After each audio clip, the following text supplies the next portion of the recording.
another thing that a lot of people have come up is focusing on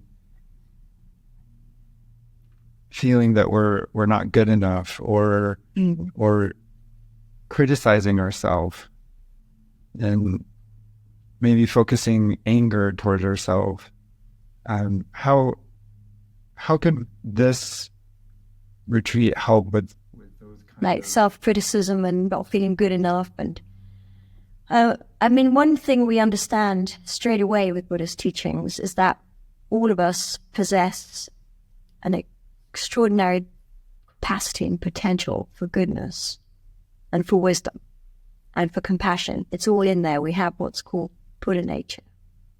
That our actual nature is very pure, it's very good, it's very kind, and that it is our ignorance and our anger and our other delusions that create these mental images of ourselves.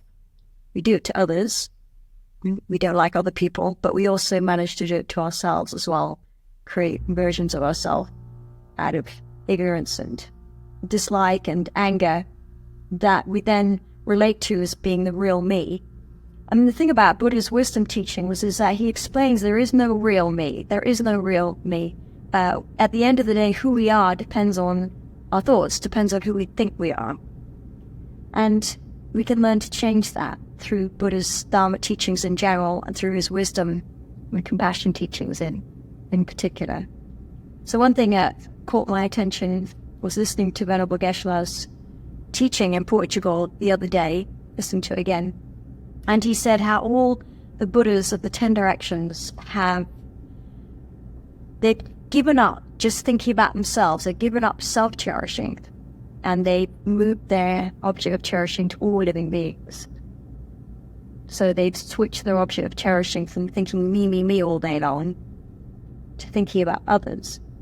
And as a result, they now enjoy the bliss, freedom, and light. Whereas we, who are very wrapped up in strong sense of ego, strong sense of self, me, me, me, and I'm important, more important than others, we just end up suffering every day. And Geshe kind of starts his teachings on the Heart Sutra with that, to help us to develop a mind that cherishes others, help us develop compassion, and then the Supreme Good Heart, which is thinking I've got to fulfill that potential that I have and actually attain a state of enlightenment so that I can help everybody.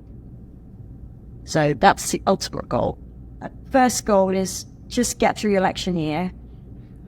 The ultimate goal is let's take this as far as we can, right? Let's go all the way to enlightenment. Why not? Right. Yeah.